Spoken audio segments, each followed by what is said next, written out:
शांत तयाटवी नमस्कार माझा श्री ज्ञानेश्वराशी सद्गुरुनाथ महाराज की जय राष्ट्रसंत तुकडोजी महाराज की जय गाडगे बाबा की जय। या चर्चा सत्राला उपस्थित सर्व कापूस उत्पादक शेतकरी बंधू आणि भगिनींचं या ठिकाणी स्वागत करतो। कृषी कीर्तन या कार्यक्रमामध्ये आपल्याला माहित आहे, आपल्या विदर्भात आपल्या महाराष्ट्रात पारंपरिक पद्धतीने हजारो वर्षापासून कापूस लावला जातो, परंतु आज ही कापूस शेती अनेक समस्यांच्या विख्यामध्ये अडकलेली आहे, ज्यामध्ये प्रामुख्याने 4-5 वर्षापासून गुलाबी बोंडअळीचं संकट असेल, त्यासोबतच खालोखाल आलेलं बोंडसडीचं संकट असेल। त्यामुळे बीटी तंत्रज्ञान आल्यानंतर सुद्धा 10 वर्षानंतर जी काही आता परिस्थिती उद्भवली, या हतबल झालेल्या कापूस उत्पादकाची व्यथा या ठिकाणी 2 शब्दामध्ये मांडतो। कपाशीच्या शेतात गडबड झाली, कपाशीच्या शेतात गडबड झाली आणि कपाशीच्या शेतात गडबड झाली। सारी तज्ञ मंडळी शेतावर भेटीला आली, सारी तज्ञ मंडळी शेतावर भेटीला आली आणि सारी तज्ञ मंडळी शेतावर भेटीला आली। अहो अहो मी म्हणतो नेमकं झालं तरी काय? ही कसली गडबड आणि कोण मंडळी आली शेतावर तुमच्या? झालं का? आणि जरा आम्हाला समजेल असं सांगाल ना? झालं काय तर मग ऐका। आली आली व बोंड आली, आली आली हो बोंड आली, आली आली हो बोंड आली, आली आली आली आली आली हो बोंड आली, आली आली हो बोंड आली। हो माझी बोंडअळी आली। तुम्ही म्हणाल आम्हाला कशी नाही समजली, तर पुढे पहा। बोंडअळी बसली लपून आणि बोंडाच्या आतमध्ये घुसून, असो हे आणि गळू लागली पात्या फुले बोंड अन कळी अन आली आली व बोंड आली, आली आली हो बोंड आली, आली आली हो बोंड आली, आली आली हो बोंड आली। हो मग या बोंडळीनं अतोनात नुकसान केलं, माझा शेतकरी राजा हैराण झाला। तो म्हणतो कसा? या बोंडळीनं, या गुलाबी अळीनं बरं नाही केलं ग बया, आणि केलं कपाशीचं वाटुळ ग बया, केलं पराठीचं वाटुळ ग बया। या बोंडळीनं वाटोड केलं ग बया, या बोंडळीनं वाटोड केलं ग बया, कपाशीचं वाटोड ग बया, केलं कपाशीचं वाटोड ग बया, केलं पराठीचं वाटोड ग बया। हो मग आता तुम्ही म्हणाल आम्हाला नुसतंच बोंडअळी आली बोंडअळी आली म्हणून घाबरवताय काय? काही उपाययोजना सांगणार की नाही? तर नक्कीच उपाययोजना आहेत। करण्या किडीचं प्रभावी नियंत्रण CICR न आणलं नव तंत्रज्ञान। विठ्ठल विठ्ठल विठ्ठल विठ्ठल विठ्ठल विठ्ठल विठ्ठल विठ्ठल। हो मग आता हे नेमकं तंत्रज्ञान कोणतं? तर हे तंत्रज्ञान आहे एकात्मिक व्यवस्थापनाचं तंत्रज्ञान। गुलाबी बोंडळी व्यवस्थापनाचा सोपा मंत्र अवलंब करा, एकात्मिक व्यवस्थापनाचे तंत्र। विठ्ठल विठ्ठल विठ्ठल विठ्ठल विठ्ठल विठ्ठल विठ्ठल विठ्ठल विठ्ठल। शेतकरी बंधू सारे ऐका ध्यान देऊन, शेतकरी बंधू सारे ऐका ध्यान देऊन, बोंडअळीचे व्यवस्थापन करण्या करा सामूहिक प्रयत्न। विठ्ठल विठ्ठल विठ्ठल विठ्ठल विठ्ठल विठ्ठल विठ्ठल। आता तुम्ही म्हणाल हे सामूहिक प्रयत्न म्हणजे नेमकं काय? तर कुण्या एकानं करून बोंडअळीचं नियंत्रण होणार नाही. त्या ठिकाणी संपूर्ण गावाने एकत्र आलं पाहिजे. गावाच्या गावं एकत्र आली तर जिल्हा पातळीवर आणि राज्य पातळीवर निर्मूलन करणं शक्य होणार आहे. असं करत करत देशातनं बोंडअळी आपल्याला हद्दपार करणं शक्य होणार आहे. आणि यामध्ये फक्त कापूस उत्पादक शेतकऱ्याचीच भूमिका नाही, तर सर्व भागधारक जे आहेत उत्पादन प्रक्रियेतले, त्यामध्ये संशोधन संस्था असतील, त्यामध्ये कृषी विस्तार कार्यकर्ते असतील, कृषी विज्ञान केंद्र असतील, त्यासोबत बियाणे उत्पादन करणाऱ्या कंपन्या असतील, इनपुट डीलर्स असतील, या सर्वांनी हातात हात मिळवून कम्युनिटी अप्रोचच्या माध्यमातून सामूहिकरित्या जर बोंडअळीला रोखण्यासाठी प्रयत्न केले तर नक्कीच बोंडअळी रोखली जाणार आहे. विठ्ठला विठ्ठला विठ्ठल विठ्ठल विठ्ठल विठ्ठल विठ्ठल विठ्ठल. ओ मग आता सगळ्यात पहिली नियंत्रण पद्धती करावी पेरणी शिफारशीत वेळेत, असावी चांगली बियाण्याची प्रत. विठ्ठल विठ्ठल विठ्ठल विठ्ठल विठ्ठल विठ्ठल विठ्ठल विठ्ठल. ओ शिफारशीत वेळेत पेरणी का करायची, तर पूर्व हंगामी लागवड करू नये हा एक अत्यंत महत्त्वाचा मुद्दा आहे. कारण ज्या भागात ओलीत आहे त्या ठिकाणी जर पूर्व हंगामी लागवड झाली तर पहिली पिढी गुलाबी बोंडअळीची तिथे येते. म्हणून सांगणं करावी पेरणी शिफारशीत वेळेत. आपल्या महाराष्ट्रासाठी कोरडवाहू कपाशीसाठी 15 जूनच्या आसपास पुरेसा पाऊस झाला तरच पेरणी करावी असा त्या ठिकाणी रिकमेंडेशन आहे. कारण जर अपुऱ्या पावसावर जरी केलं तरी त्या ठिकाणी दुबार पेरणीचं संकट येऊ शकतं. त्यासोबत चांगल्या प्रतीचं बियाणं वापरणं अत्यंत गरजेचं आहे. कारण कीड रोगांच्या नियंत्रणासाठी पहिल्या सुरुवातीच्या अवस्थेमध्ये त्या ठिकाणी प्रतिकारक्षम वाण असणं गरजेचं आहे. बीज प्रक्रिया करणं गरजेचं आहे.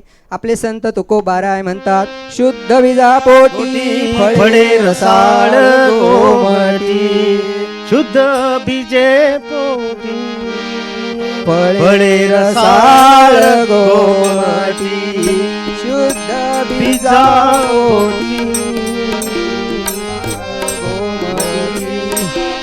पोटी फळे रसाळ शुद्ध बीजे फळे रसाळ गोमटी. हो म्हणून चांगल्या प्रतीचं बियाणं निवड करणं अत्यंत महत्वाचं.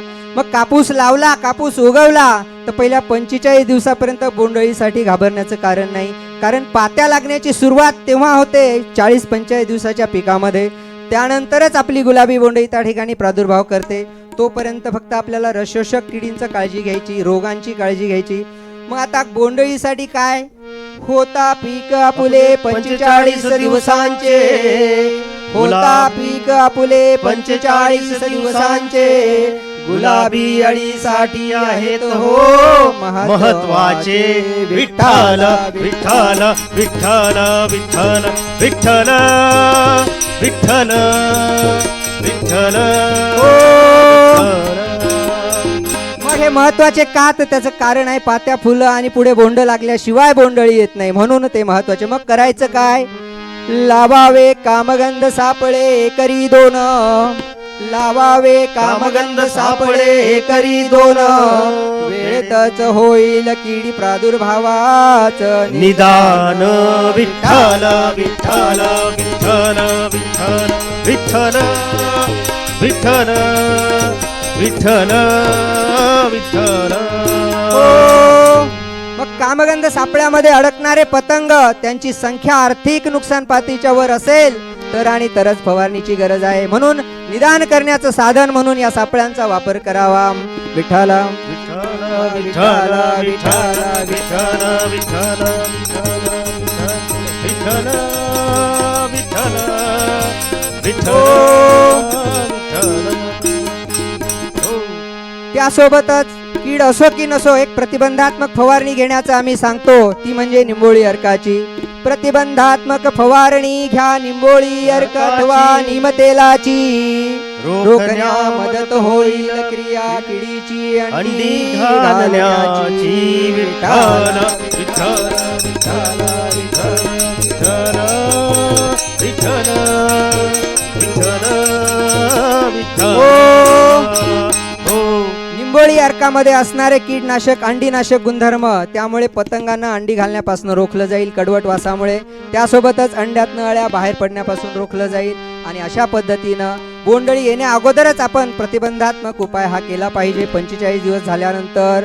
त्यानंतर पुढचं आमचं सांगणं आहे, खुडूनी टाका नष्ट करा दिसताक्षणी डोमकळ्या, वाढणार नाहीत शेतात गुलाबी बोंडअळ्या. विठ्ठला विठ्ठला विठ्ठल विठ्ठल विठ्ठल विठ्ठल विठ्ठल. डोमकळ्या म्हणजे काय आपल्या सगळ्यांना माहित आहे, प्रादुर्भावग्रस्त फूल जे निरोगी फुलासारखं उमलू शकत नाही, खुरटलेल्या गुलाबाच्या कळीसारखं दिसतं, म्हणून त्याला म्हटलं जातं रोझेट इंग्रजीमध्ये किंवा मराठीत डोमकळी. ही बिघडलेला आक्षेप किंवा आकार असतो, आतमध्ये खाल्लेला भाग आणि अळी त्या ठिकाणी दिसते. अशा कळ्यांचा मोह न ठेवता आपण ते संपवलं पाहिजे, त्या ठिकाणी नष्ट केला पाहिजे.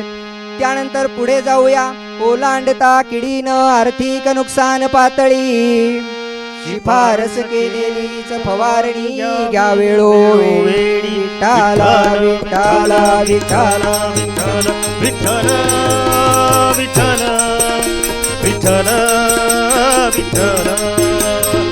हो, कारण हिरवी बोंड लागल्यानंतर हिरव्या बोंडामधला प्रादुर्भाव तपासून पाहणं अत्यंत गरजेचं आहे. त्यासाठी एकरी रॅन्डम सॅम्पलिंग केलं पाहिजे अनिश्चित स्वरूपामध्ये.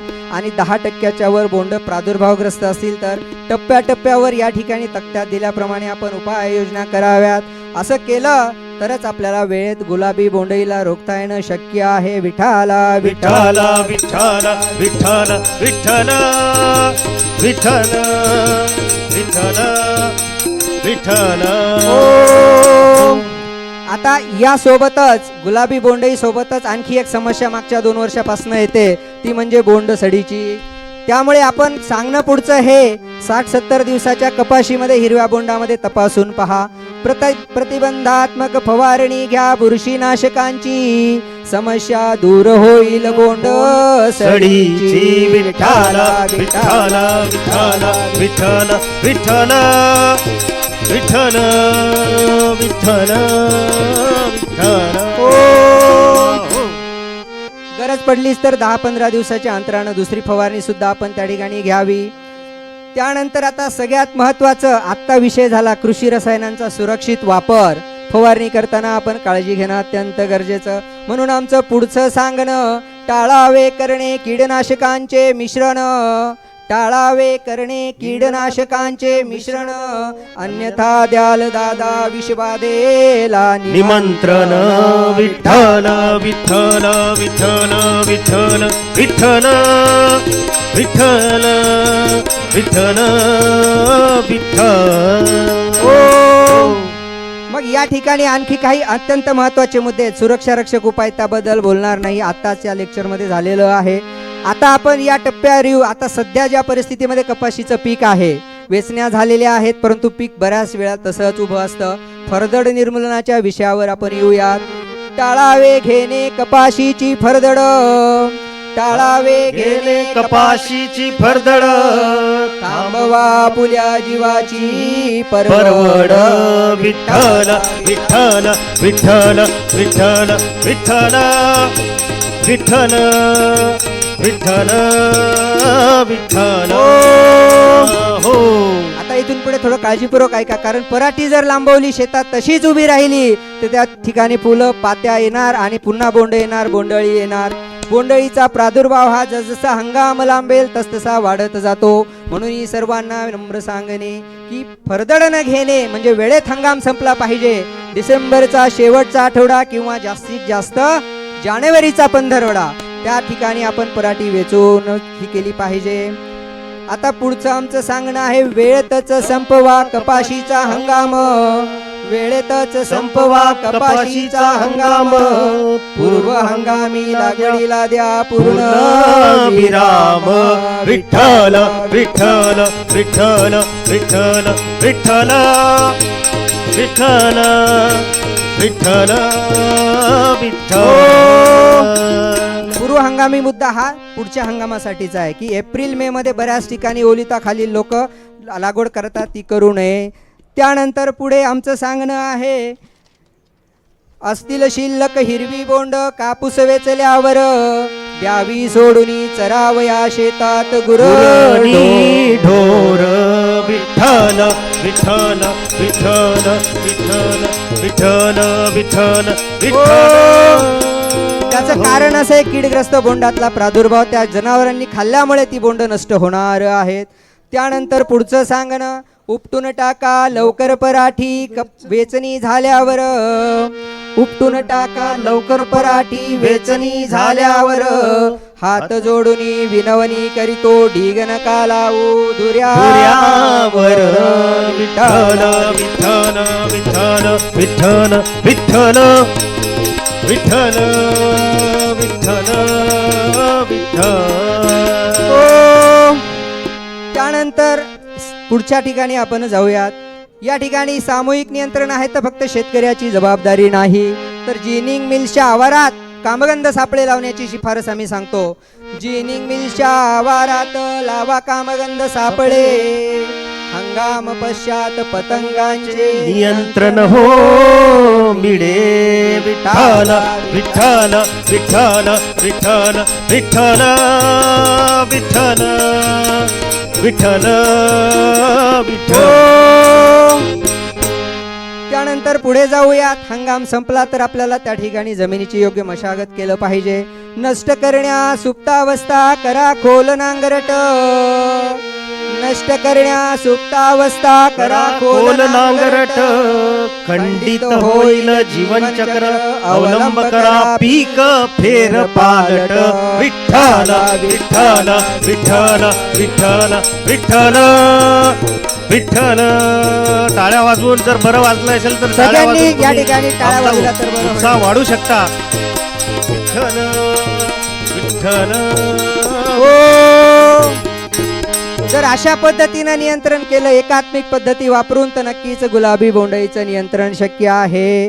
त्यामुळे आम्ही पुढे सांगतो, एकात्मिक व्यवस्थापनाची किमया आहे भारी, एकात्मिक व्यवस्थापनाची किमया आहे भारी, कीड आणि रोगांचं नियंत्रण करी. विठ्ठल विठ्ठल विठ्ठल विठ्ठल विठ्ठल विठ्ठल विठ्ठल विठ्ठल. मग अशा पद्धतीनं जर वेळेत उपाययोजना केल्या तर उत्पादन खर्चात सुद्धा बचत होते आणि आमचा हा बळीराजाला जास्तीत जास्त नफा मिळू शकतो. म्हणून आमचं पुढचं सांगणं, उत्पादन खर्चात बचत होते भारी, वाढवून नफा माझ्या शेतकऱ्यांना समृद्ध करी. विठ्ठल विठ्ठल विठ्ठल विठ्ठल विठ्ठल विठ्ठल विठ्ठल धन्यवाद धन्यवाद सगळ्यांना मनापासून धन्यवाद. ॲग्रोविजन आणि आमच्या आदरणीय माई सरांना धन्यवाद. ही संधी या ठिकाणी उपलब्ध करून दिली. वेळेचा अभाव असल्यामुळे अन्यथा आपण एक तासही हे करू शकलो असतो, निरूपण करता नाही आलं, परंतु खूप मोठा प्लॅटफॉर्म सरांनी आम्हाला दिला. सर आपले मनापासून आभार. धन्यवाद सर. थँक्यू. हे यांनी जरी फेटे बांधले ते शास्त्रज्ञ आहेत. पुष्कळांना असं वाटेल की हे कोणीतरी दुसरे आणलेले, तसं नाही आहे. बाबासाहेब फडे डॉक्टर PhD IRI मध्ये आहेत, माझे चांगले विद्यार्थी आहेत. आणि हे दुसरे CICRचे शास्त्रज्ञ आहेत. शैलेश या आणि हे यांच्याबरोबरचे जे साथी आहेत. म्हणजे आम्ही एवढंच सांगायचं की शास्त्रज्ञ म्हणजे नुसतंच संशोधन करत नाहीत, तुमच्यापर्यंत ज्ञान देण्यासाठी त्यांनी विविध मार्ग अवलंबतात. त्यातला हा एक मार्ग त्यांनी अवलंबला, कारण तुम्ही सगळे विठ्ठलाचे भक्त आहात. पुन्हा म्हणा, विठ्ठल विठ्ठल विठ्ठल विठ्ठल विठ्ठल. धन्यवाद. विठ्ठल विठ्ठल. धन्यवाद सर. गिफ्ट त्यांच्या ॲग्रोविजन तर्फे या सगळ्यांचं आम्ही शुभचिंतन करतो. यांना नम्र अभिवादन करतो चांगलं हे काम केल्याबद्दल. तर एक टोकन म्हणून आमच्यातर्फे आम्ही CICRला हे एक स्पीकर म्हणून हे देतो आहे.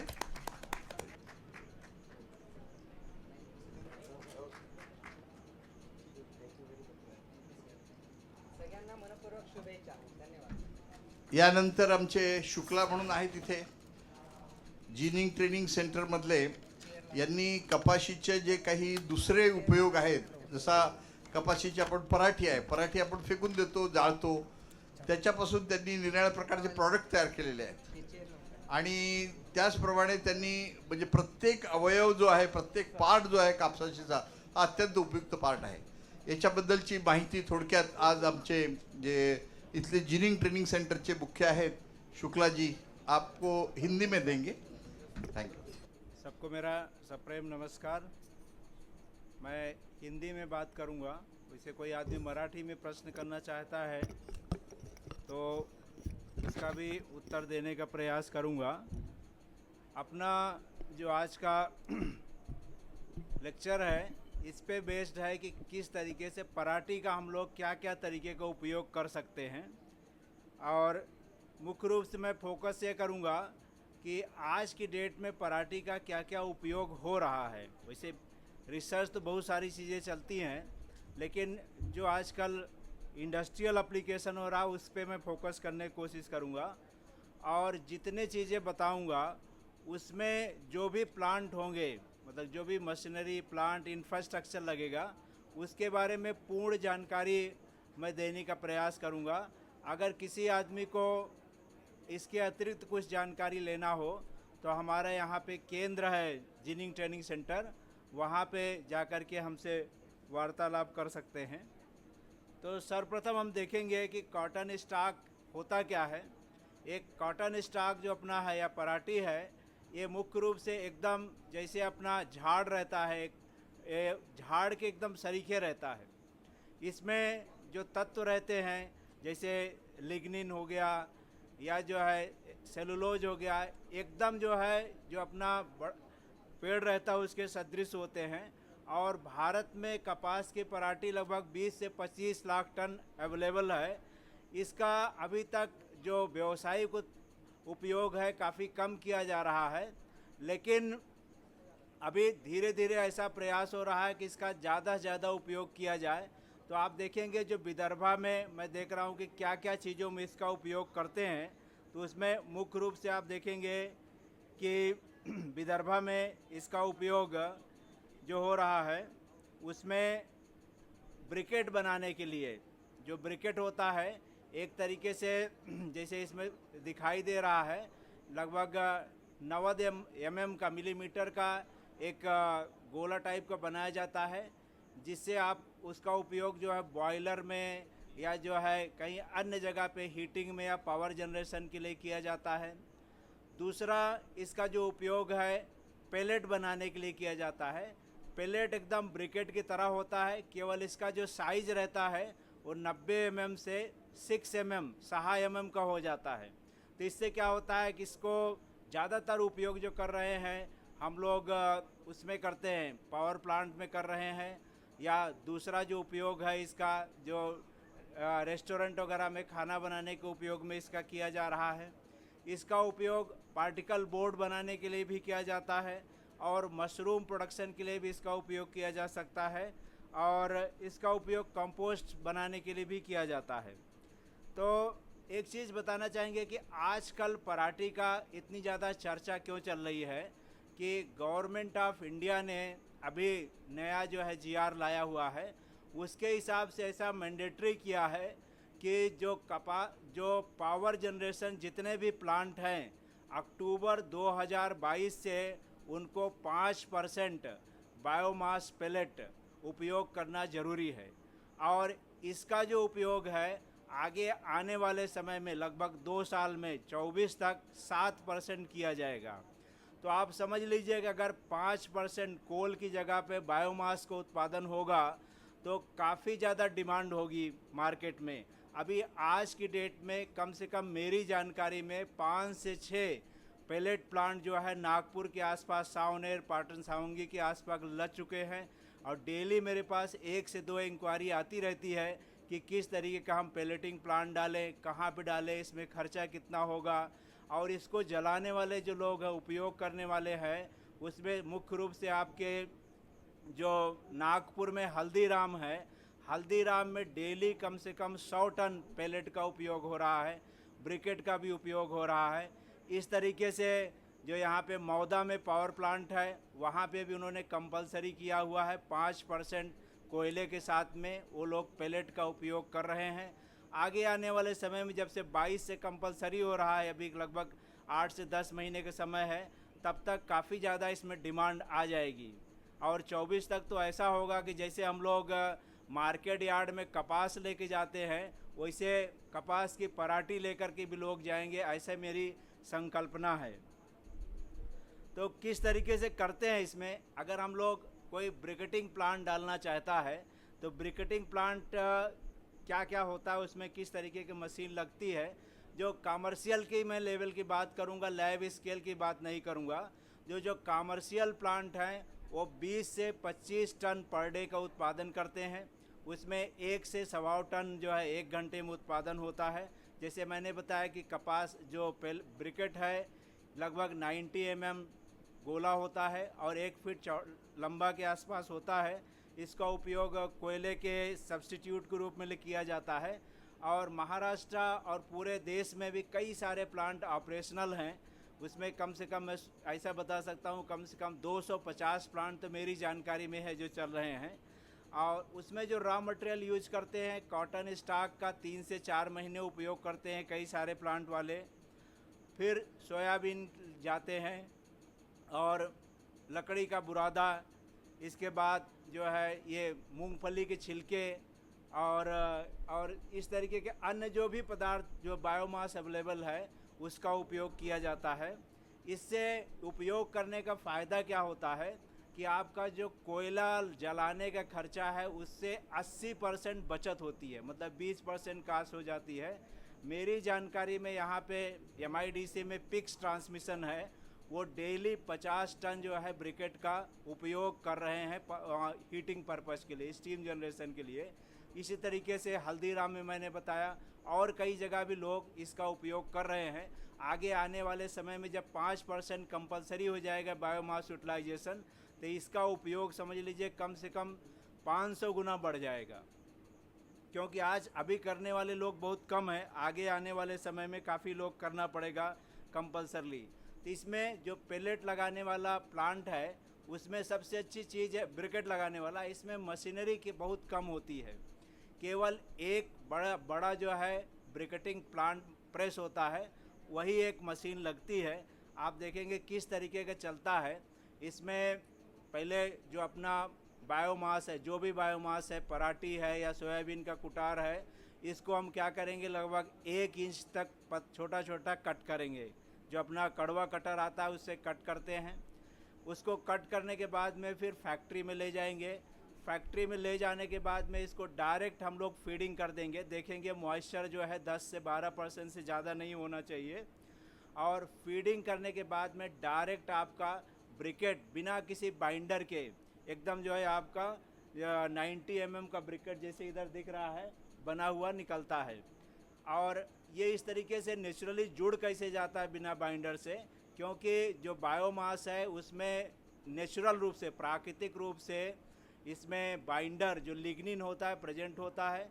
जब वो 100 डिग्री सेल्सियस तक गर्म हो जाता है तो गर्म होने के बाद में वो पिघल जाता है। तो पिघलने के बाद में अपने आप बाइंड हो जाता है। जैसे आटा हम लोग डेली सानते हैं, आटा में पता नहीं रहता बाइंडर है, उसमें बाइंडर जैसे पानी मिलाते हैं वैसे गुज जाता है। इसी तरीके से बायोमास भी आपस में संगठित हो जाते हैं। तो इसमें प्लांट लगाने के लिए आपको जो इलेक्ट्रिक पावर लगती है लगभग 90 HP का कनेक्टेड लोड लगता है। एक प्लांट को चलाने में लगभग 6 मैन पावर की आवश्यकता होती है पर शिफ्ट में। 1 शिफ्ट या 2 शिफ्ट में भी चलाया जा सकता है। अगर हम इसको देखेंगे कितना इसमें खर्चा आता है, तो इसमें मुख्य रूप से जो खर्चा है आपका बायोमास का है। बायोमास का समझ लीजिए लगभग 2000 से 2500 रुपये या उससे भी थोड़ा ज़्यादा साइड में आपको बायोमास अवेलेबल होगा। और बायोमास लाने के बाद में फिर उसको जो आप कट करेंगे, हैमरिंग करेंगे, उसका सबका खर्चा मिला करके लगभग 2800 से 2900 रुपये आपको लगेगा। और ब्रिकेट बनाने का खर्चा 600 से 700 रुपये। तो टोटल आपको समझ लीजिए कि 2800 रुपये में आपका ब्रिकेट बन के तैयार हो जाएगा। और इसको फिर मार्केट में आज की डेट में लगभग 3600 से 4000 रुपये टन ये मार्केट में मिल रहा है। अगर इसका हम देखें कि कितना इसमें लगाने का खर्चा आएगा प्लांट का, तो इसमें जो मशीन लगती है उसका खर्चा लगभग 25 लाख रुपए के आसपास है, और जो इसमें बिल्डिंग है और अदर जो पावर कनेक्शन रिक्वायरमेंट है उसका खर्चा 15 लाख के आसपास है। 5 लाख का खर्चा मैंने और जोड़ लिया तो लगभग 45 से 50 लाख रुपए में एक ब्रिकेटिंग प्लांट लग जाता है। अगर ब्रिकेटिंग प्लांट की लगभग सेल अच्छी है, साल भर चल जाता है, तो आपका 2 साल के अंदर लगभग इसका लगभग 43% रेट ऑफ रिटर्न है जो इन्वेस्टमेंट के ऊपर, जो काफ़ी अच्छा माना जाता है।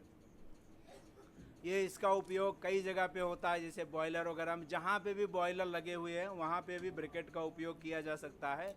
इसका आज की डेट में जो सबसे ज़्यादा बड़ा उपयोग करने वाला जो थर्मेक्स है, थर्मेक्स के जितने भी पावर प्लांट हैं हर जगह वो कोशिश कर रहे हैं कि हम लोग ब्रिकेट से पावर जनरेट करें।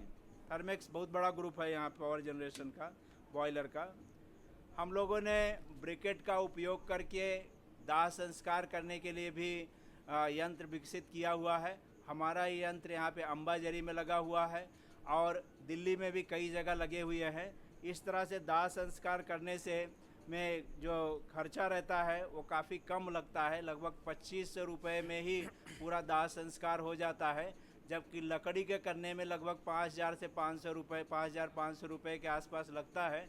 अंबाजरी घाट में एनएमसी ने जो ब्रिकेट है उसको फ्री में देते हैं और उसमें हमारे कई उसमें इक्विपमेंट लगे हुए हैं जिसमें काम कर रहे हैं। अगर हम लोग क्रीमेशन का देखें, अगर क्रीमेशन जो है बायो ब्रिकेट से किया जाएगा तो इससे किसान को भी काफ़ी फ़ायदा है, क्योंकि जो लगभग जो है 10 लाख क्रीमेशन इंडिया में होते हैं पर साल, और उसमें अगर 200 किलो ब्रिकेट का उपयोग किया जाए तो 2 लाख टन ब्रिकेट की आवश्यकता पड़ेगी, और उस हिसाब से लगभग 20 करोड़ रुपए पर साल किसान को भी इनकम मिल सकती है। नेक्स्ट जो काफ़ी इम्पोर्टेंट चीज़ है, ब्रिकेट का जो उपयोग है वो पावर प्लांट में कर ही रहे हैं। पेलेट का ज़्यादा जो है डिमांड है मार्केट में। इंटरनेशनल मार्केट में देखेंगे आपका जितना भी नॉर्थ अमेरिकन कंट्री है, साउथ अमेरिकन कंट्री है, यूरोपियन में जितने भी कंट्री है 44-45 कंट्रीज़ हैं, ज़्यादातर देश जो है अभी पेलेट पे पावर जनरेशन कर रहे हैं। उसका सबसे बड़ा कारण यही है कि जो भी पेलेट वाले पावर प्लांट हैं उनको नॉन पॉल्यूटिंग इंडस्ट्री माना जाता है, कि पॉल्यूशन जो है पैदा करने वाले उद्योग धंधे नहीं हैं। इसलिए जितने भी डेवलप्ड कंट्री के पावर प्लांट हैं वो पेलेट बेस में कन्वर्ट हुए हैं। इंडिया में हम लोगों ने इसकी शुरुआत काफ़ी लेट की है। गवर्नमेंट ने 2020 या 2021 में इसको कंपलसरी किया है कि आप धीरे धीरे करना स्टार्ट कर लीजिए। एनटीपीसी ने 2020 से शुरुआत किया है, गवर्नमेंट ने 2022 में कंपलसरी किया हुआ है।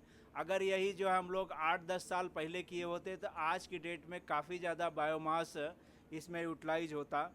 तो पेलेट का जब मैं आपको बताऊंगा किस तरीके से कहाँ कहाँ कैसा उपयोग कर रहे हैं, तो देखिए जो आप 2018 और 2020 का जो अगर मैं ग्राफ आपको दिखाऊं तो सबसे ज़्यादा 44% जो है पेलेट का उत्पादन यूरोपियन यूनियन में हो रहा है, जो उसमें 27 कंट्री हैं, और 12% जो उत्पादन हो रहा है यूरोपियन यूनियन के अदर कंट्री अदर और देशों में 27 के अलावा जो है। नॉर्थ अमेरिका जो इसमें यूएसए एक मेजर पार्टनर है वहाँ पे 30% हो रहा है। साउथ अमेरिका जो ब्राज़ील वगैरह कंट्रियाँ हैं वहाँ पे 3% उत्पादन हो रहा है।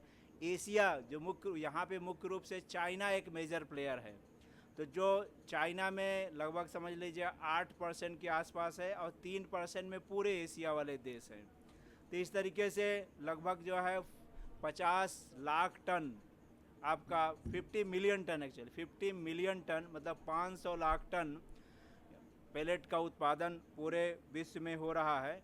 अब इसका कहाँ कहाँ जो है उपयोग हो रहा है देखेंगे तो सबसे ज़्यादा उत्पादन इसका इसमें रेसिडेंशियल और कमर्शियल हीटिंग में हो रहा है लगभग 52%, और इसका जो इंडस्ट्रियल पावर जनरेशन में है वो 46% इसका 48% इसका उपयोग हो रहा है। अब इसको पेलेट बनाने के लिए कौन कौन सी मशीन्स लगेंगी, किस तरीके से काम करेंगे, तो इसमें जानना ज़रूरी है कि पेलेट के कौन तरीके से स्टैंडर्ड क्या है, किस तरीके से हमको पेलेट बनाना है। तो जो अपने यहाँ पावर मिनिस्ट्री है गवर्नमेंट ऑफ इंडिया की, उन्होंने पेलेट का स्टैंडर्ड अप्रूव किया हुआ है।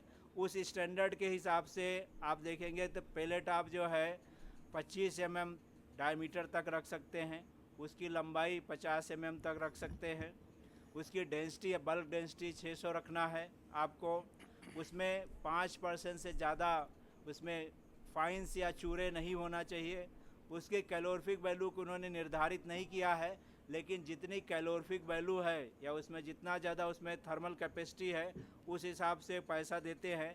आयस कंटेंट को उसमें जानबूझ के उन्होंने 20% के आसपास रखा है कि चाहे जो भी कचरा हो, जैसे आपका पैडी स्ट्रा हो, कॉटन स्टॉक हो, सोयाबीन हो, कोई भी आप ले जाइए, सारे का पेलेट बनाने के बाद में उसको गवर्नमेंट लेगा। इस तरीके से उन्होंने प्रयास किया है। और उसमें पार्टिकल साइज वगैरह का थोड़ा क्या टेक्निकल हो जाएगा, इतना मैं नहीं जाऊंगा उसके डिटेल में। तो हम लोगों ने कॉटन स्टॉक से पराठी बना के पराठी से जो है हम लोग पेलेट बना के देखे हैं कि उसमें पेलेट काफ़ी अच्छी क्वालिटी का बनता है। उसमें बल्क डेंसिटी जो 600 है उससे भी ज़्यादा आती है, कैलोरीफिक वैल्यू भी काफ़ी अच्छी आती है। अगर इसमें कुछ लोग क्या करते हैं, कुछ बाइंडर का उपयोग करते हैं, बिना बाइंडर के भी पेलेट बनता है, लेकिन वो पेलेट में उतनी फिनिश नहीं आती, उतना चमक नहीं आती है। तो अगर आपको चमक लाना है और उसमें ज़्यादा जो है उसका बाइंडिंग स्ट्रेंथ रखना है, तब आपको 2-3 जो बाइंडर फैक्ट्री वाले यूज करते हैं, उसमें साल सीड पाउडर उपयोग में लाया जाता है 2 से 5% तक। कैशू सेल जो काजू का जो सेल रहता है उसका पाउडर भी उपयोग, जो उसका सेल रहता है, सेल बना के उसका जो छिलका रहता है, काजू का जो छिलका रहता है उपयोग में लाया जाता है। चारोली का जो पाउडर बनता है, ऊपर जो उसका छिलका निकाला जाता है, वो पाउडर भी उपयोग में लाया जाता है। ये 3-4 बाइंडर मार्केट में मुख्य रूप से चल रहे हैं। इन बाइंडर को उपयोग करके अगर हम पराठी से पेलेट बनाएंगे तो काफ़ी अच्छी क्वालिटी का पेलेट बन के तैयार होता है। उसका हम लोगों ने अध्ययन भी किया, तो जो उसके पैरामीटर है काफ़ी अच्छे हैं, जो USA वगैरह के स्टैंडर्ड है उससे हमारा लगभग जो है अच्छी क्वालिटी का पेलेट बन के तैयार होता है। अब इसमें ये प्रश्न आता है कि कौन कौन सी मशीनें लगेंगी जी पेलेट प्लांट डालने के लिए। तो पेलेट प्लांट डालने के लिए मैं पहले बताना चाहूँगा कि 2 तरीके का पेलेट प्लांट मार्केट में उपलब्ध है। एक पेलेट प्लांट जो रहता है छोटे साइज़ का रहता है, वो फ्लैट डाई का रहता है, जिसको फ्लैट डाई प्रेस बोलते हैं। उसको जो उसमें जो प्रोडक्शन कैपेसिटी आती है आपको 100 से 150 किलो 1 घंटे में आती है, लेकिन आपको जो लेबर खर्चा है ये सब है, अगर उसको पकड़ेंगे तो प्रोडक्शन कास्ट आपका 3000 रुपये टन के आसपास जाता है। तो इतना ज़्यादा अगर प्रोडक्शन कास्ट आएगा आपको, क्योंकि लेबर कास्ट ज़्यादा लग रहा है, आपको एनर्जी भी ज़्यादा कंपैरेटिवली लग रही है, तो आज की डेट में जो बड़े बड़े प्लांट डालते हैं 2 टन 1 घंटे में, 5 टन 1 घंटे में, उनकी अपेक्षा आपका जो है इकोनॉमिक्स फेवरेबल नहीं है। तो कोई भी आदमी कोशिश यही करे कि छोटे साइज़ के प्लांट में नहीं जाए, क्योंकि अक्सर मैं देखा हूँ तो लोग करते क्या है कि जब मार्केट में कोई डिमांड आ जाती है तो कई सारे लोग सोचते हैं कि मैं भी उद्योग धंधा डाल करके छोटा छोटा प्लांट लगा करके हम भी जो है बिजनेस करेंगे, लेकिन इस तरीके से बहुत सारे लोग मैं देखा कि लॉसेस में जाते हैं। तो आप लॉसेस में नहीं जाएं, इसलिए छोटे मशीन को उपयोग में नहीं करें। तो बड़ी मशीन जो डालते हैं उसमें क्या क्या चीज़ रहता है आपको, तो उसमें एक चीज़ देखिए, आपको बायोमास कलेक्शन दोनों में कॉमन है। आपको बायोमास कलेक्शन करना है, और बायोमास कलेक्शन करने के बाद में पराठी वगैरह है तो आपको खेत में ही उसको शेडिंग करना पड़ेगा, खेत में ही कड़वा कटर से कट करना पड़ेगा, लगभग 1.5 से 2 इंच के साइज आ जाएगा। इसके बाद में आपको उसको हल्का से सुखाने के बाद में फिर आप वहाँ ले आएंगे इंडस्ट्री में। तो इंडस्ट्री में लाने के बाद में आपको सबसे पहला ऑपरेशन जो है हैमर मिल किया जाएगा। हैमर मिल में क्या होगा, आपको पार्टिकल साइज छोटा कर दिया जाएगा।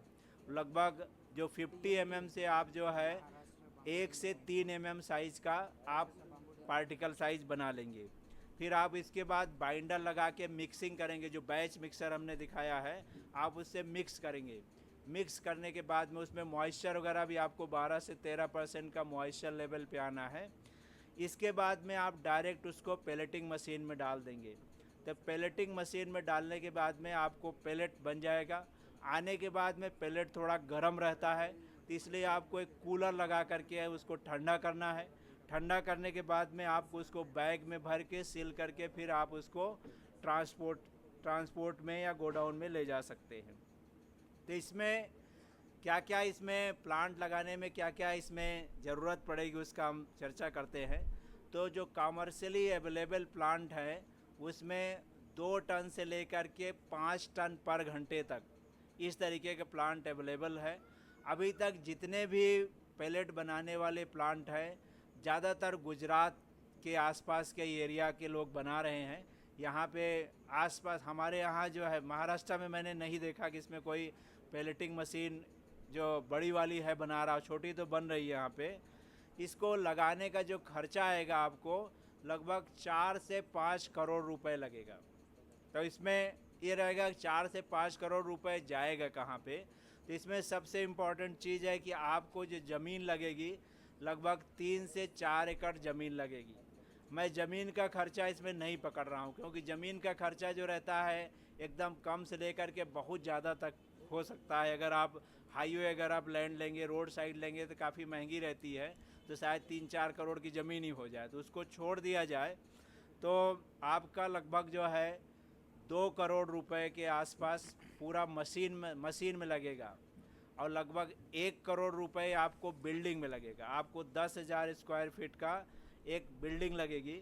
1,000 रुपये पर स्क्वायर फीट का पकड़ लिया तो 1 करोड़ का आपका बिल्डिंग हो गया।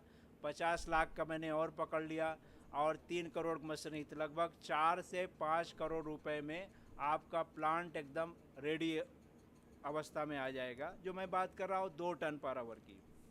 और इसका जो आपको प्रोडक्शन कॉस्ट आएगा कि 1 घंटा बनाने में कितना पैलेट खर्चा आएगा, लगभग आप 2,000 से 2,500 रुपये टन, लगभग 2,200 रुपये पर टन एक एवरेज पकड़ लीजिए, ये आपका खर्चा उसमें बनाने में लगेगा।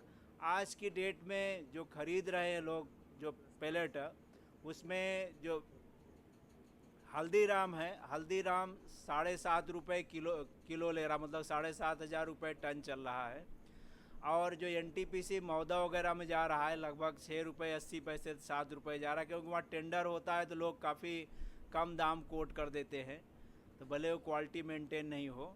तो लगभग मैं मान के चलता हूँ कि 6,500 रुपये से 8,000 रुपये टन आपका सेलिंग कास्ट है। और इसमें जो मशीन टाइप है आपको रिंग डाई में जाना है, फ्लैट डाई में नहीं जाना है। रिंग डाई ही आज की डेट में कॉमर्शियली वायबल है। तो ये ओवरऑल आपका मैंने बताया कि इसमें कितना खर्चा लगेगा। अगर किसी आदमी को इसमें विशेष रूप से कुछ रुचि हो, अगर डालने का इच्छुक हो, तो हमसे कांटेक्ट कर सकता है वो। ये इसमें जो मशीन लगती है जो हमने जो आपको जिक्र किया, तो इसका थोड़ा पिक्चर दिखाई दे रहा है। तो नंबर जो इस समय लेफ़्ट साइड में है, एक जो चिपर लगता है इसमें ट्रम चिपर रहता है, चिपर से आपको लगभग 2 इंच साइज़ में कट करते हैं। दूसरा आपका एक ड्रायर, अगर आप गीला माल यूज कर रहे हैं तो आपको उसको सुखाना पड़ सकता है 12% पे। फिर हैमर मिल दिखाई दे रहा है, हैमर मिल है जिससे आप छोटा साइज़ करेंगे। इसके बाद पैलेट मिल में आप उसको पैलेटिंग करेंगे।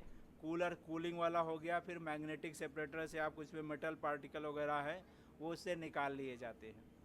इसका जो पैलेट का उपयोग है उसमें स्टोव जलाने के लिए, जो होटल वाले हैं, रेस्टोरेंट वाले हैं, उसका कुकिंग के तरह उपयोग करते हैं।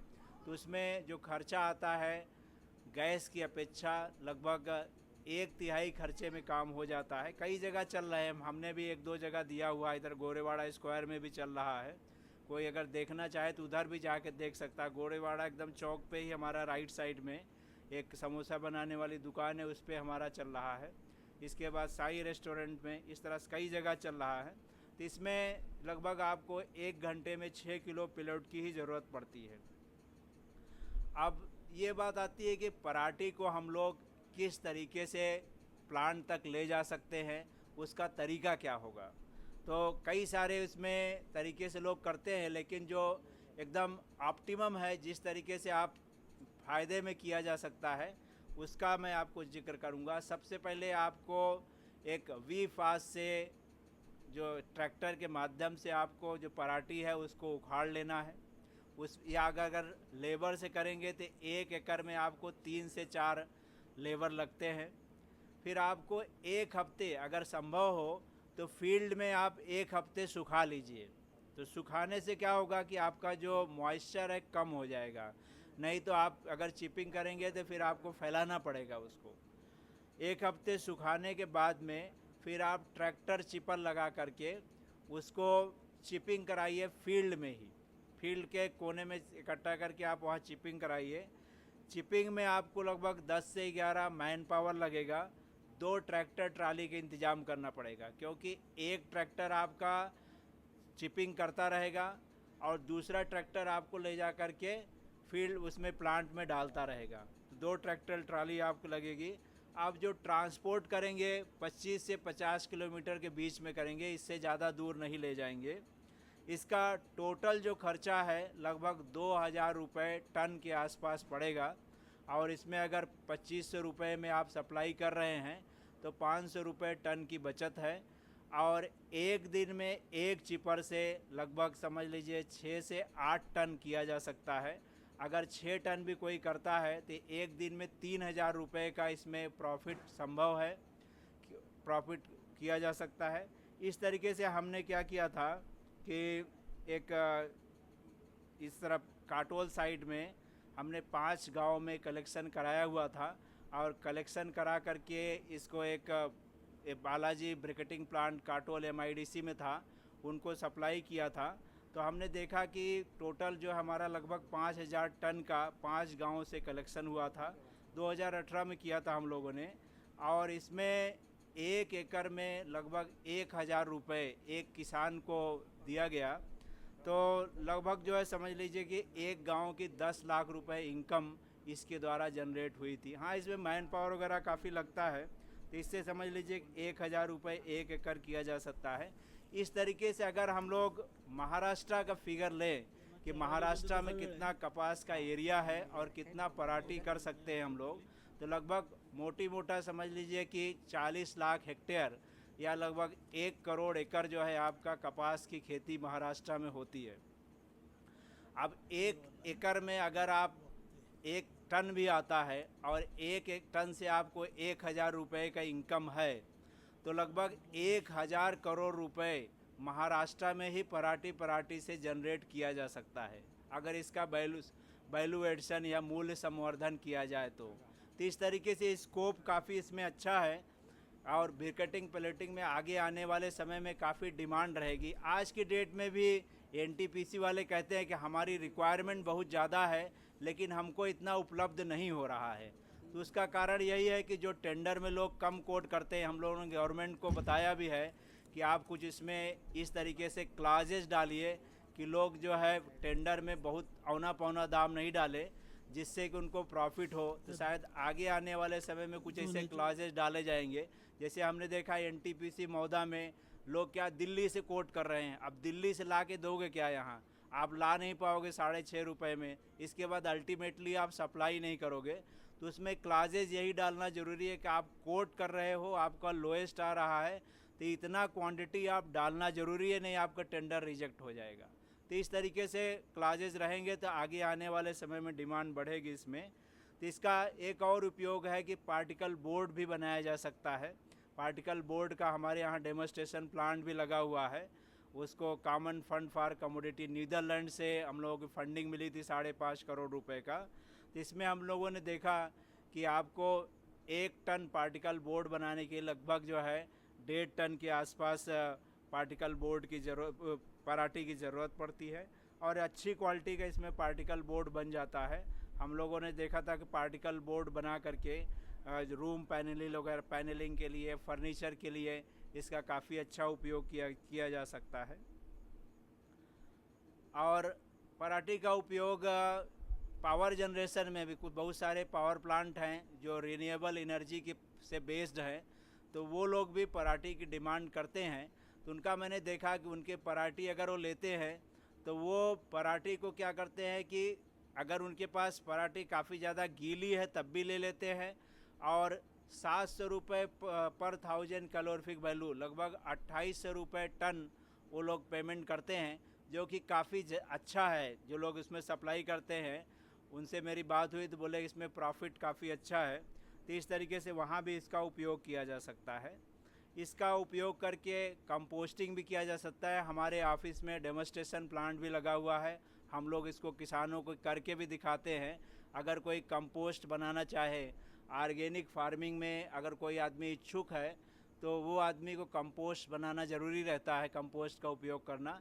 तो कपास की पराठी से भी किया जा सकता है। इसमें नाइट्रोजन और फास्फोरस की मात्रा आपके फार्म यार्ड मेनोर से अच्छी क्वालिटी का रहता है।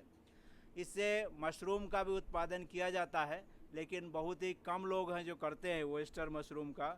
हमने देखा एक इधर अपना सिंधी रेलवे के आसपास चांदुरबाल रेलवे के पास एक संभाजी बोरकर जी हैं, उन्होंने ये पराठी से मशरूम का उत्पादन करते हैं। वो लगभग साल में लगभग 60,000 रुपये इससे मशरूम का उत्पादन करके अपना इनकम करते हैं। उनसे भी हम लोग अगर कोई करना चाहेगा तो उनसे भी संपर्क किया जा सकता है। तो अभी जैसे मैंने आपको जितने भी कॉमर्शियली पॉसिबल है वो पराठी से संबंधित बताया। अगर एक तरह से फील्ड में देखा जाए तो उतना ज़्यादा उपयोग नहीं हो रहा जितना होना चाहिए।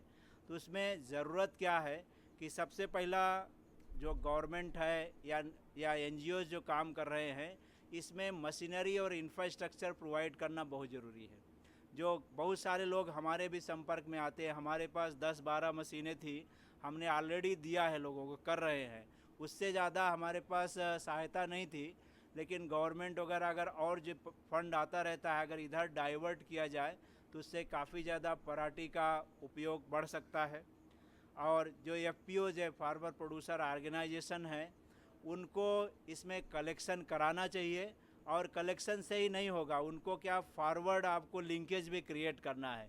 जो पैलेट बनाने वाले हैं या ब्रिकेट बनाने वाले हैं, उनसे पहले संपर्क किया जाए कि भाई आप इतना लेंगे, और आप उसको कलेक्ट करा के उनको दोगे तो सबको इनकम होती है।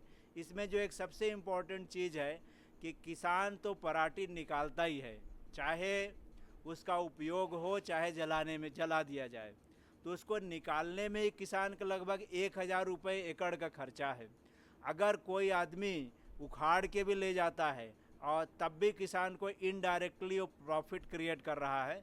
तो इसलिए ज़रूरी है कि उसका वैल्यू एडिशन किया जाए, क्योंकि ऑलरेडी अवेलेबल चीज़ है तो उसका उपयोग करने में ज़्यादा दिक्कत नहीं है।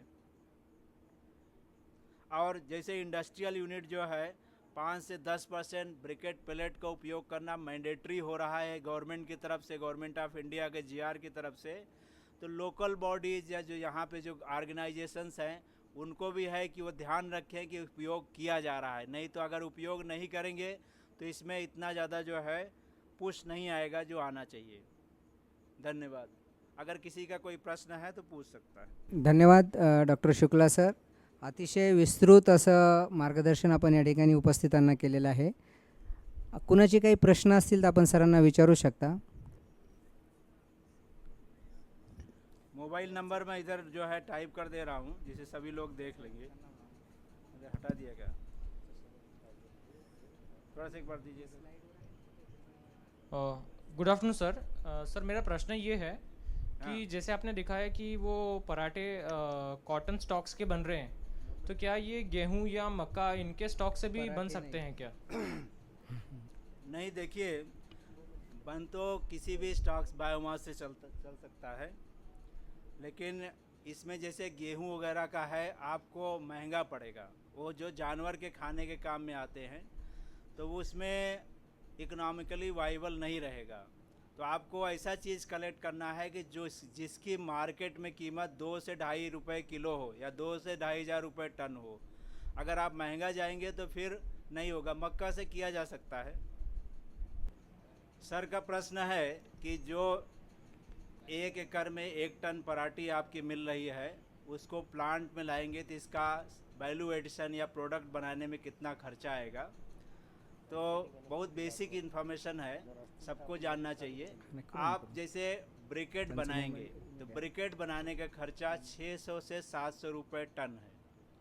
लेकिन कंडीशन ये है कि आपको एक कमर्शियल साइज मशीन से ही बनाना है, जिसका प्रोडक्टिविटी 1 टन पर आवर से कम नहीं होना चाहिए। और दूसरा, अगर आप पेलेट बनाएंगे तो पेलेट में जैसे मैं बताया आपको, एक छोटे साइज़ का मशीन है, एक आपका कमर्शियल साइज़ मशीन है। कमर्शियल साइज़ मशीन से मेरा मतलब है कि 2 टन पर आवर साइज़ का मशीन है, तो उसमें आपको 2200 से 2300 रुपये, 2200 टू 2300 रुपीज़ पर टन आपको बनाने का खर्चा आएगा। उसमें जो खर्चा मैंने बता रहा हूँ, इसमें इंक्लूसिव ऑफ एवरीथिंग, आपको मैन्युफैक्चरिंग कॉस्ट हो गया, आपका इंटरेस्ट हो गया, उसमें लेबर कॉस्ट हो गया, that covers everything. If you are getting 2200 rupees per ton, that means it is profitable for your business.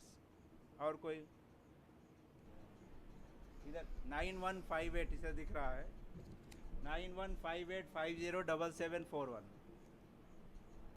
धन्यवाद डॉक्टर शुक्ला सर. आपण अतिशय सविस्तर असं मार्गदर्शन, पराठी व्यवस्थापन आणि त्याची उपयुक्तता, कापूस वेचल्यानंतर पराठीचं करायचं काय, हा बराच प्रश्न आपल्या लोकांसमोर असतो.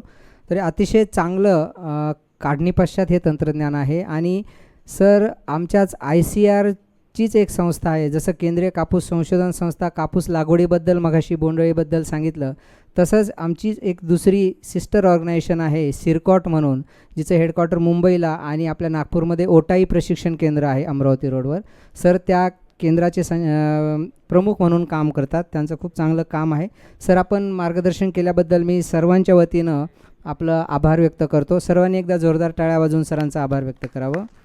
मी माझे सहकारी डॉक्टर शैलेश गावंडे, शास्त्रज्ञ वनस्पती रोगशास्त्र यांना विनंती करतो की शुक्ला सरांचं ॲग्रोव्हिजन फाउंडेशनतर्फे छोटंसं मानचिन्ह देऊन त्यांचा thank you. Yes sir, yes sir, thank you sir. यानंतर जर पुढच्या सेशनचे वक्ते हजर असतील, मी अनाऊन्स करतो त्यांना की श्री अमरीशजी घटाटे, नमस्ते सर, आपण मंचावर यावं. आणि दिनेशजी ठाकरे, जर आपण उपस्थित असाल तर कृपया मंचावर यावं. आपण पुढचं सत्र सुरू करणार आहोत. खूप महत्त्वाचं आहे, औषधी वनस्पती लागवडीचं तंत्रज्ञान. आणि त्यानंतर श्री दिनेशजी ठाकरे आपल्याला वनशेतीतून आर्थिक संपन्नता समृद्धी या विषयावर मार्गदर्शन करतील. यानंतरचं जे आपलं पुढचं सत्र आहे ते म्हणजे औषधी वनस्पती लागवड तंत्रज्ञान. आजकाल आपल्या आरोग्याच्या अनेक समस्या आहेत आणि आयुर्वेदाचं महत्त्व पूर्वापार आपल्या संस्कृतीमध्ये आहे. त्यामुळे या अत्यंत महत्त्वाच्या विषयावर आपल्याला सर मार्गदर्शन करणार आहेत. श्री अमरीशजी घटाटे, जे डायरेक्टर आहेत मानस आयुर्वेद आणि ऑरा पार्क, ते आपल्यासोबत आहेत. आलेले नागपूरमधूनच ते आपल्यासोबत आहेत. आपल्याला त्या या ठिकाणी मार्गदर्शन करतील औषधी वनस्पती लागवड तंत्रज्ञान, आणि त्याबद्दलच्या अनेक तुमच्या शंका असतील त्याबद्दल निरसन करण्याचं काम ते करतील. नमस्कार, मी अंबरीश घटाटे, आयुर्वन फाउंडेशनतर्फे आणि मानस आयुर्वेदतर्फे मी आपल्यासमोर उभा आहे. सगळ्यात पहिले मी ॲग्रोव्हिजन इथे मला बोलवलं त्याबद्दल मी त्यांचे धन्यवाद मानतो. आणि औषधी वनस्पती लागवड हा विषय मी आता चालू करतो आहे. सगळ्यात महत्त्वाचा मुद्दा आहे की औषधी वनस्पती लागवड आज खूप मोठ्या प्रमाणामध्ये डिमांडमध्ये आहे असं सगळ्यांना वाटतं आहे. म्हणजे आज आयुर्वेदाचा जो प्रचार प्रसार होतो आहे, गेल्या 10 वर्षापासून जो प्रचार प्रसार वाढलेला आहे, आणि त्या मानाने कल्टिवेशन जर केलं शेतकऱ्यांनी तर तेवढं मालाचा उठाव नाही आहे. हा सगळ्यात महत्त्वाचा मुद्दा आहे. तिथून मी थोडंसं चालू करतो आहे. त्याच्या आधी थोडेसे आपण औषधी वनस्पती लागवडीचा उपयोग आणि त्याचे फोटोग्राफ्स पाहू आपण कल्टिवेशनचे, आणि त्याच्यानंतर मी याचे काय काय प्रिकॉशन घ्यायचे आहेत ते मी तुम्हाला सांगणार आहे. पण आमचं जे विजन आहे ते मेडिसिनल प्लांट्स, उच्च औषधी मूल्य असणाऱ्या वनस्पती, झुडपे आणि वृक्षांची लागवड व संग्रह या करणाऱ्यांना शेतकऱ्यांसाठी पूरक उत्पन्नाची सोय व्हावी या दृष्टीने आपण वनौषधीची लागवड करू शकतो, औषधी वनस्पतींची लागवड करू शकतो. औषधी वनस्पतींच्या खरेदी विक्रीसाठी आयुर्वन फाउंडेशन आणि मानस आयुर्वेद आपल्याला मदत करते. मूलभूत कार्य करणाऱ्या संस्थांतर्फे व वैयक्तिकरित्या वनस्पतींची लागवड करणाऱ्यांना संग्रह केला जातो. आयुर्वेदिक वैद्यांना आज सगळ्यात महत्त्वाचा प्रॉब्लेम असा आहे की आयुर्वेदिक वैद्यांना रॉ मटेरियल स्वच्छ आणि शुद्ध स्वरूपामध्ये मिळत नाही आहे. हाच आयुर्वेद वैद्यांची खूप मोठी समस्या झालेली आहे. कारण की औषधी वनस्पतीची जी ज्या प्रमाणामध्ये डिमांड आहे आणि त्या प्रमाणामध्ये हे सगळं कल्टिवेशन जे आहे हे सगळं खूप कमी प्रमाणामध्ये होत आहे आणि जास्तीत जास्त 80% वनस्पती ज्या आहेत त्या तुम्हाला जंगलावर अवलंबून राहावं लागतं आहे. सगळं कलेक्शन होतं आहे. म्हणजे जसं तुम्हाला एक्झाम्पल माहीतच आहे, हिरडा, बेहडा, आवळा किंवा अशा बऱ्याचशा वावडिंग झालं, सर्पगंधा झालं, या सगळ्या वनस्पती या जंगलातून येतात आहे. समजा तुम्ही विचार केला, आज बैद्यनाथ कंपनी आहे, तुम्हाला सगळ्यांना माहिती आहे, किंवा डाबर कंपनी आहे, या सगळ्या मोठ्या मोठ्या कंपन्यांना साधारण 400 प्रकारच्या वनस्पती लागतात टोटल. पण याचा आत्तापर्यंत म्हणजे गेल्या 5000 वर्षापासून तर आजपर्यंत फक्त कलेक्शन होतं आहे. म्हणजे जंगलावरच पूर्ण इंडस्ट्री अवलंबून आहे. जेवढं आयुर्वेद आहे तेवढं सगळं मॅक्झिमम जंगलावर अवलंबून आहे. आणि आयुर्वेदिक डॉक्टर्स आहेत त्यांचा आणि आयुर्वेदिक कंपन्यांचा खूप मोठा प्रॉब्लेम आहे की चांगलं रॉ मटेरियल मिळत नाही. त्याला बरेचसे कारण आहेत, ते आपण थोडेसे पुढे बघू. त्याच्यानंतर आयुर्वेदिक कंपन्यांना मोठ्या प्रमाणात अस्सल माल पुरवणे हे एक आमचं काम आहे. लागवड तंत्रज्ञान.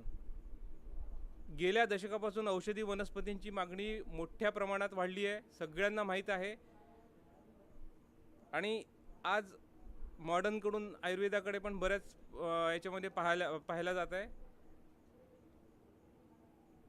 वनस्पतींची वाढती मागणी पूर्ण करण्यास व थेट जंगलावरचा भार कमी करावयाचा असल्यास वनस्पती लागवड हाच एकच पर्याय आहे.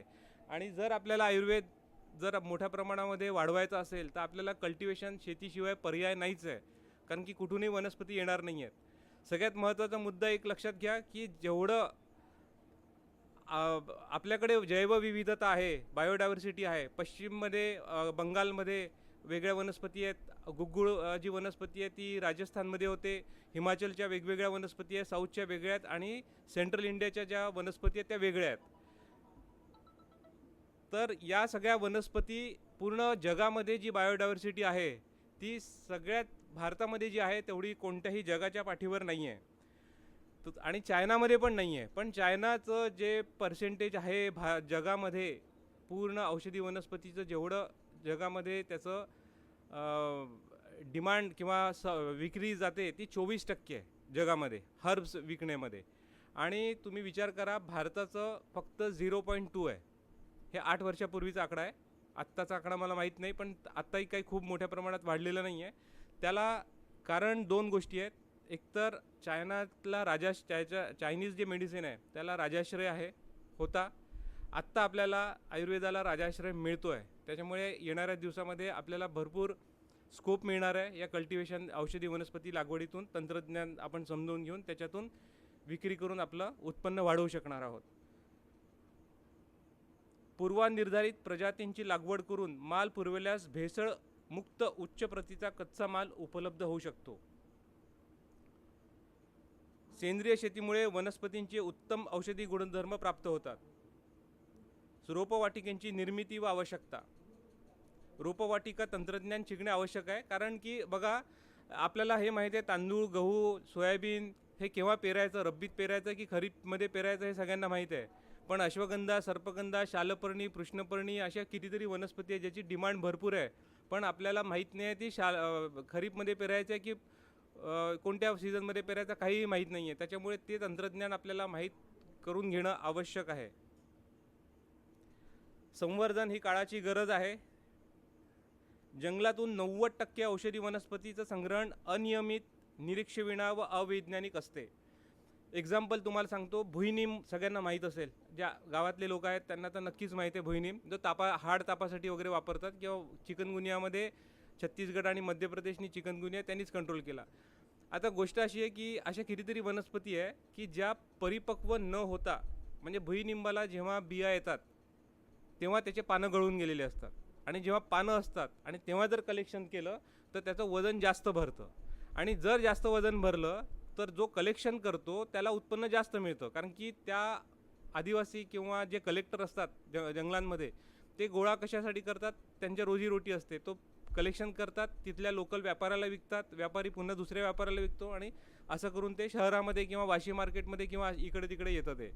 तर त्याच्यामध्ये कॉम्पिटिशन असल्यामुळे त्याला बिया परिपक्व होऊ न देता त्याच्या आधीच ते कट करतात आणि ते कट केल्यामुळे पुढच्या वर्षी ज्या बिया पडून पुन्हा नवीन नॅचरल नैसर्गिकरित्या ज्या वनस्पती येणार असतात त्या वनस्पती येऊ शकत नाही आणि अशा कितीतरी वनस्पती आज नष्ट होण्याच्या मार्गावर आहेत. जसं भुईनिंब आहे, वावडिंग आहे, सर्पगंध आहे, त्याची मोठी लिस्ट आहे. तर हे जंगलातून तर संपत चाललं आहे. मग आता हे आयुर्वेद जे आहे एवढं मोठं वाढतं आहे ते कशाच्या भरोश्यावर वाढणार आहे? हा सगळ्यात महत्त्वाचा मुद्दा आहे. त्याला कल्टिवेशन किंवा प्लांटेशन शिवाय पर्याय नाही. अनेक जाती प्रजातींचे संधारण व संवर्धन त्वरित केल्या न गेल्यास त्या नष्ट होऊ शकतात. आपल्याला पुढे त्या वनस्पती बघायलाही मिळणार नाही आहे. आज च्यवनप्राशमध्ये 42 वनस्पती वापरल्या जातात, त्यापैकी 4 वनस्पती आपल्याला आता कधीच पाहायला मिळणार नाही कारण की ते ऑलरेडी नष्ट झालेल्या आहेत. जंगला व्यतिरिक्त भागातून वनस्पती संग्रह यामुळे जंगलातील वनस्पतींचे शोषण कमी होते. योग्य तोडाई झाल्यास वनस्पती, झुडपे व वृक्षांच्या पुनर्वाढीस उपयोग होतो. यासोबत निंदणातून पण पूरक उत्पन्न प्राप्त होऊ शकतं. आता निंदण, आपण कितीतरी कचरा म्हणून आपण जो निंदा करतो तो जर कलेक्शन केला तरी पण चांगला पैसा उभा राहू शकतो. आज आम्ही 3-4 वर्षापूर्वी भृंगराज म्हणजे माका, जो माका आवळा केश तेल आपण नाव ऐकलं आहे, केश तेलामध्ये भृंगराज काळे केस करण्यासाठी वापरला जातो म्हणजे अजूनही जातो. तो पहिले पराठीच्या वावरामध्ये किंवा बऱ्याच वावरांमध्ये कचरा म्हणून येत होता. आता उमरेडच्या भागामध्ये भरपूर येत होता.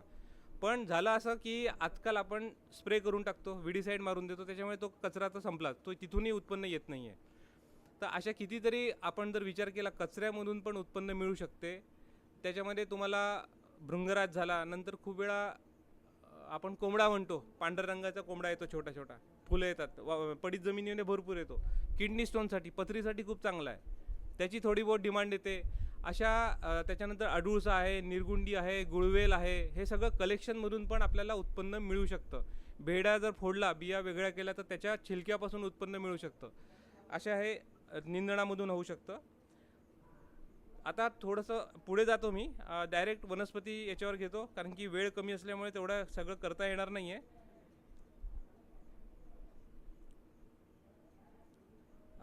थोडंसं हे सांगतो, जागतिक बाजारपेठ हा म्हणजे 3,00,000 करोडच्या वर आहे आणि प्रतिवर्ष 8% प्रमाणे वाढ होते हर्ब्सची.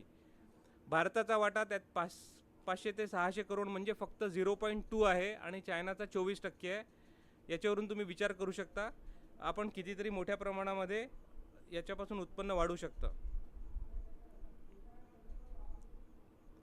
वनौषधीचे वापरण्याचे भाग जे आहेत म्हणजे मुळं, हे 29%. जसं तुम्ही अश्वगंधा ऐकला आहे, सफेद मुसळी आला आहे, सर्पगंध आहे, ते 29%. खोड, पंचांग म्हणजे होल प्लांट, जसं भुईनिंबाचं माहिती आहे ज्यांना, मुळं, काड्या, पानं, फुलं असे 5 अंग जर धरले तर होल प्लांट होतं, म्हणजे पंचांग म्हणतात त्याला. ते 16%. पानं 6% म्हणजे अडुळसा, निरगुंडी वगैरे माहिती आहे तुम्हाला, त्याच्यावरून तुम्ही ते 5%. असं आहे साली, अर्जुनाचं साल हार्टसाठी वापरतात, ते 14%. फुलं आहे, मोहाचे फुलं आहेत किंवा धायटीची फुलं आहेत, असं हे सगळं वापरलं जातं. अनियंत्रित वृक्षतोडीमुळे जंगलाचा ऱ्हास होतो हे सगळ्यांना आज माहीत आहे. मी तुम्हाला म्हटलं भारतामधले मार्केट वाढण्याची काय प्रमुख कारणे अशी आहे की भारताला विविध प्रकारचा हवामानाचा आणि जमिनीचा वरदहस्त आहे. सगळ्या प्रकारच्या वनस्पती आज जगाच्या पाठीवर कुठे मिळत नाही, ते आपल्या इथे मिळतात. फक्त आपल्याला त्याची माहिती नाही आहे आणि त्याचं नॉलेज नाही आहे. बस ते जर तुम्ही थोडंसं माहिती करून घेतलं तर बऱ्यापैकी फायदा होऊ शकतो. बहुतेक वनस्पती इथल्या हवामान हलक्या व मध्यम मातीच्या जमिनीमध्ये येऊ शकतात. बहुतेक वनस्पतीची आंतरपीक म्हणून आपल्याला त्याची शेती करता येते. जसं आम्ही तुळशीमध्ये चना घेतो, फोटो पुढे दाखवणारच आहे मी तुम्हाला, मॅक्झिमम नंतर फोटोज दाखवणार आहे. आता 1-2-3 स्लाईड्स दाखवतो फक्त. बहुतेक वनस्पतीची आंतरपीक म्हणून लागवड करता येते. बहुवार्षिक वनस्पतींमुळे दरवर्षी लागवडीचा खर्च येत नाही. जसं आपण संत्रा लावतो, मोसंबी लावतो, तशा काही वनस्पती ज्या आहेत ज्या तुम्हाला एकदाच लावायच्या आहेत. गुगुळ आहे, एकदम पडीत जमिनीमध्ये चांगलं गुगुळ होऊ शकतं, ते वर्षोनवर्ष तुमच्या इथे राहील, त्याचा फक्त डिंक काढत जायचा आहे. काही वनस्पती त्यांचं फक्त मुळं काढत जायचे आहेत. अशी वनशेती पण आता नंतर मला वाटतं आहे, तर त्याच्यामध्ये पण आपल्याला विचार करता येईल.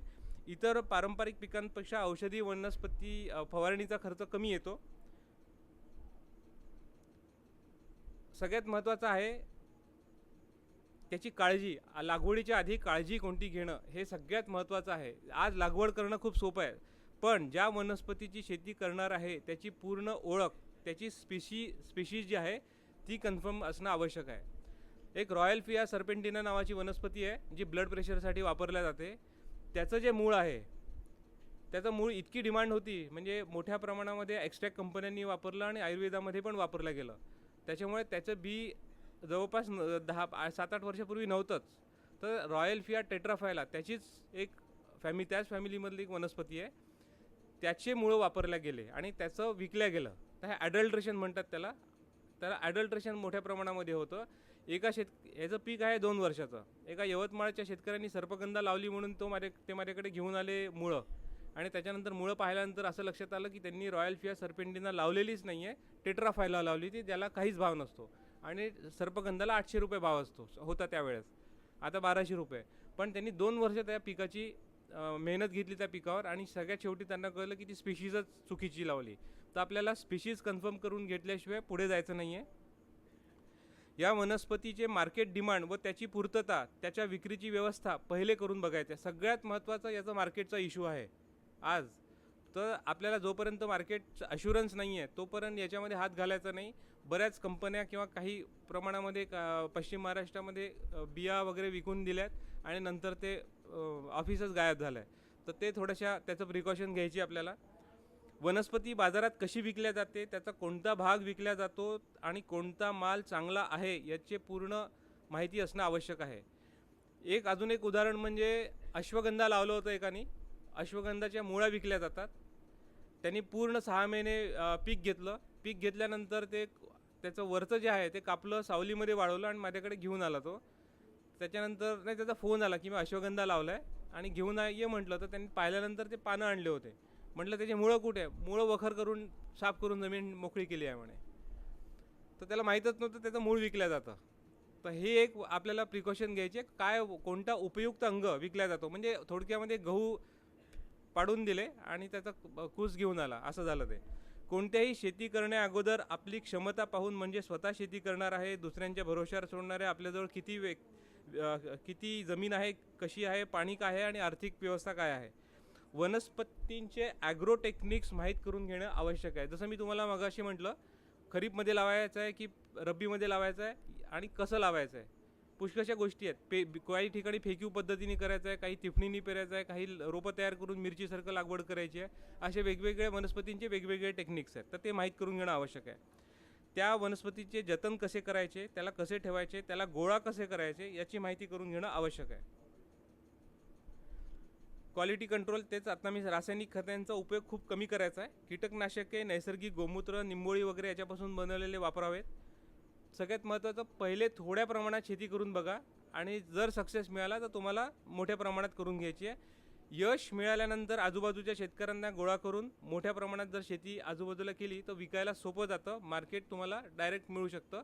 कोणत्याही कंपनीला तुम्ही 2 क्विंटल 2-4 पोते घेऊन गेले तर विकत घेणार नाही. म्हणून ग्रुपनी जर शेती केली तर त्याचा फायदा होतो. ज्या वनस्पतींची शेती करताय त्याची पटवाऱ्याकडे नोंद करणं आवश्यक आहे. आणि वनस्पतींचे संभाव्य धोके.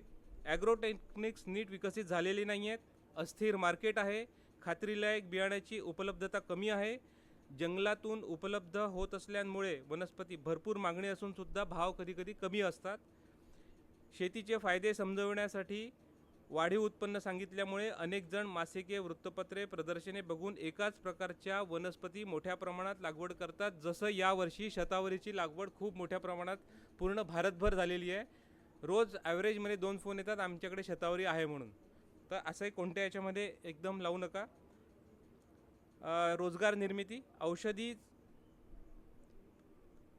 हिरडा फोडणे, बेहडा फोडणे, आवळकाठी तयार करणे, बेलगिरी, बेलाचे फळ असतात त्याचे बेलगिरी तयार करणे, आसवन तयार, शेतातील तणातून कुंपणातून वनौषधी गोळा करणे वगैरे होऊ शकतं. बचत गट याच्यात काम करू शकतात.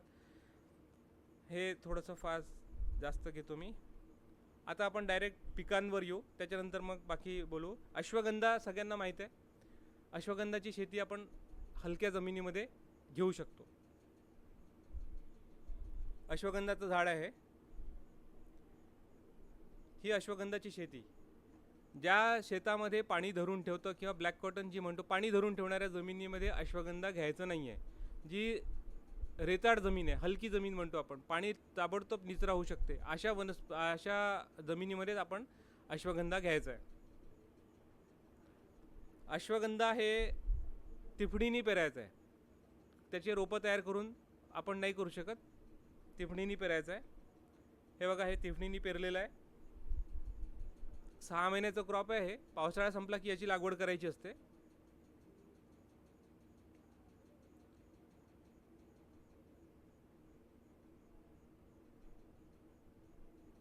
ही पूर्ण लागवड आहे. हा अकोल्याकडचे शेतकरी आहेत. याच्यामध्ये हे आहेत मोहद्याकडचे शेतकरी. यांना मी म्हटलं होतं की अश्वगंधा भारी जमिनीत येत नाही, मोहद्याकडची जमीन भारी येते, त्यांची तर भारीच होती. तर त्या भागामध्ये त्यांनी आग्रहाने लावलं. आग्रहाने लावल्यानंतर झालं काय, वरचा हरबेज जमिनीच्या वरचं खूप छान वाढलं आहे, पण त्याचं जेवढ्या प्रमाणात मूळ वाढायला पाहिजे होतं त्या भागामध्ये मूळ वाढलेलं नाही आहे. त्याच्यामुळे माती कशी पाहिजे ते या औषधी वनस्पतीमध्ये खूप महत्त्वाचं आहे. ही पण पूर्ण अश्वगंधाच आहे. ही माझी सगळ्यात पहिली चूक 20 वर्षापूर्वीची. जेव्हा मला अश्वगंधा शतावरी काय काहीच माहीत नव्हतं, त्यावेळेस मी अश्वगंधाचं बी आणलं. मिरची जसं पेरतात, आधी रोपं तयार करतात, तसं गादी वाफ्यावर रोप तयार केलं आणि मग एक एक रोप काढून आम्ही हे 1.5 बाय 1.5 लावलं होतं.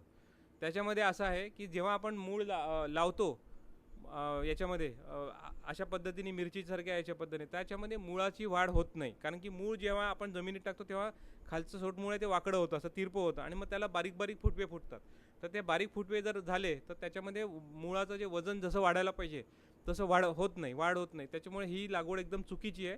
आणि एवढ्या दूर दूर जर स्पेसिंग केलं तर आपल्याला जे उत्पन्न यायला पाहिजे 2 ते 3 क्विंटल ते येऊ शकत नाही, 20 किलोच्याही वर होणार नाही. त्याच्यामुळे हे एकदम टोटल चुकीची पद्धत आम्ही वापरली होती.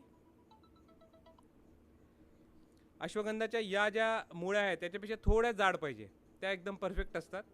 या पण ही जे मूळ झाले हे जास्त वाढलेले आहेत. मधला जो आहे तेवढी वनस्पती ठीक आहे. त्याच्यानंतर काही शेतकऱ्यांना असं वाटतं की 6 महिन्याच्या वर जर आपण ठेवलं वनस्पती तर आपलं वजन वाढेल मुळांचं. पण त्याच्यामध्ये असं होतं की हे एवढे जाड झाले आहेत की त्याला जर आपण तोडायला गेलो तर त्याच्यामध्ये फायबर येतं, आणि फायबर जर आलं तर त्याच्यामध्ये काही उपयोग होत नाही. त्याचा एकदम भाव कमी होतो आणि त्याच्यामधले औषधी गुणधर्म आहेत त्या कमी होऊन जातात. त्याच्यामुळे वजन वाढण्याच्या दृष्टीने काही ठेवायचं नाही. 6 महिने झाले की आपण त्याला काढून टाकायचं असतं. ही जी आत्ताची जे मुळं बघताय तुम्ही, हे परफेक्ट आहे. एवढे जाड पाहिजे, याच्यापेक्षा जाडही नको, याच्यापेक्षा बारीकही नको. ह्या तुकड्या झाल्यानंतर ही अशी अश्वगंधा दिसते. अश्वगंधाचे तुकडे.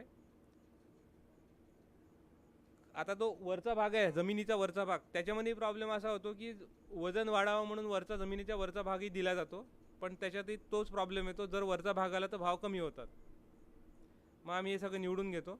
त्याच्यानंतर या आपल्या वांग आणि मिरचीसारख्या बिया आहेत, तेवढ्याच बारीक असतात. या बियांना जर कोणाला 4 किलो बिया एका एकराला लागतात.